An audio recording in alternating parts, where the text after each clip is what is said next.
श्री श्री जगन्नाथ महाप्रभु 32 बेश समारोह उद्घाटित। प्रभु को दर्शन कर आत्मविभोर हेले हजार हजार श्रद्धालु। भोगराई ब्लॉक देहुर्दा पंचायत थाना छक स्थित हेलीपैड पड़िया भोगराई आध्यात्मिक महोत्सव कमिटी पक्षर 10 दिन व्यापी आयोजित होता श्री श्री जगन्नाथ महाप्रभु भव्य 32 बेश समारोह बुधवार उद्घाटित हो जाइछि। आज प्रभात में शताधिक महिला एक विशाल शोभा शंख घंटा वाद्य सहित संकीर्तनर ताले ताले बाटग्राम स्थित चित्ररेखा नदीर ठाकुराणी घाटरू 108 पूर्ण कलशी पवित्र पानी आनी यज्ञ मंडप निकट में पहुंची पर अंचल विशिष्ट तथा नैष्टिक ब्राह्मणों द्वारा जागयज्ञर शुभारंभ होगा सहित जगन्नाथ 32 बेश लक्ष्मी नारायण शिव गणेश और राधाकृष्ण पूजार्चना कर संध्यारे आयोजित आध्यात्मिक सभारे उत्सव कमिटीर सभापति नटरंजन घराई पौरोहित्य करथिबा बेले एथिरे उद्घाटक भाव में पश्चिमबंग दीघा स्थित शारदा रामकृष्ण सेवाश्रमर अध्यक्ष स्वामी नित्य बोधानंद जी महाराज जोगदे उत्सव को आनुष्ठानिक भाव उद्घाटन करने सहित पुरीर स्वयं जगन्नाथ महाप्रभु विजे होई भोगराई माटी को पवित्र कर कही। मुख्य अतिथि भावे भोगराई तहसीलदार तथा भारप्राप्त बीडीओ हिमांशु शेखर गिरी, मुख्य वक्ता भाव में ओडिशा माध्यमिक स्कूल शिक्षक संघ जलेश्वर मंडलर सभापति सुकुमार मिश्र एवं सम्मानित अतिथि भाव में प्रदीप कुमार महाना जोगदे भोगराई रे आज एक आध्यात्मिक परिवेश सृष्टि करथिबारु उत्सव कमिटी को कृतज्ञता ज्ञापन करथिले। उत्सव कमिटीर सह संपादक स्वरित सपन पंडा अतिथि को मंच आह्वान सहित परिचय प्रदान और कुनी नृत्यशिल्पी आराध्या घराई स्वागत नृत्य परिवेषण करथिबा बेले कमिटीर युग्म संपादक राजेन्दु विकास पात्र धन्यवाद अर्पण करथिले। प्रारंभ में स्थानीय कलाकार मानक द्वारा आध्यात्मिक चेतना संपर्कित सांस्कृतिक कार्यक्रम परिवेषण करा जायथिबा बेले शेष में ओडिशा सरकार भाषा साहित्य संस्कृति विभाग पक्षर सुनामधन्य भजन संध्या कार्यक्रम दर्शकों को भी मोहित करथिला। उत्सव कमिटीर मुख्य परिचालक पतित पावन प्रधान अंशुमान महांती, कार्यकारी सभापति शिशिर दास महापात्र, उपसभापति निशेष कुमार देव, ब्रजबिहारी पति, अनादि रंजन दास महापात्र, अमलेन्दु शेखर दास, अच्युतानंद दास, विजय कुमार दास, साधारण संपादक तापस चंद्र, सह संपादक मधुसूदन पात्र, शशिकांत हाथी, प्रदीप्त किशोर जेना, मानस कुमार चंद्र, शिवानी पंडा, अनिमा पाणिग्राही, मानस गांगुली, कोषाध्यक्ष सीताराम प्रधान और सह कोषाध्यक्ष विधुभूषण दासों समेत कमिटीर समस्त सदस्य सदस्य मान उपस्थित रही कार्यक्रम को परिचालना करथिले।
রক্ষমা জগন্নাথ জগন্নাথ জগন্নাথ ত্রাহিমা জগন্নাথ জগন্নাথ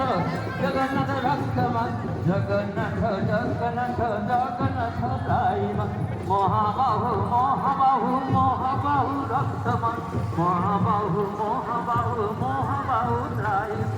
মহাবাহু মহাবাহু মহাবাহু রক্ষমা মহাবাহু হরে হরে রাম রাম রাম হরে হরে হরে কৃষ্ণ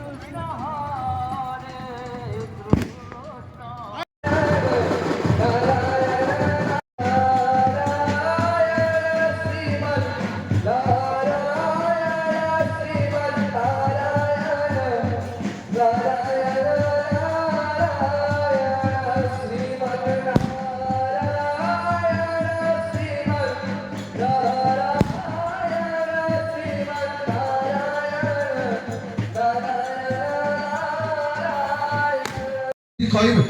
ଅଗାଧୁନନ୍ଦ କହିଦେଲା ବୋଲି ମୁଁ କ'ଣ କହିଦେବି କହିପାରୁନାହାନ୍ତି ତାଙ୍କ ମୁହଁରେ ସେଇ କଥା ବାହାରି ପାରୁନାହାନ୍ତି କିନ୍ତୁ ତାଙ୍କ ମନ ଭିତରେ ଉଦ୍ଭାସିତ ହେଉଛି ଯେ ଆଗରେ କହୁଛି ସେ କହୁଥିଲେ ଏ ଶଳାଟା ବସିକି ଦିନ ସାରା ତମାମ ଚପଟି ଅନ୍ନ ଚପନ ପଟି ଅନ୍ନ ଖାଇଗଲାଣି ମୁଁ ଏଠି ଅକ୍ଷୟ ଅଭୁକ୍ତ ହିସାବରେ ରହିଛି।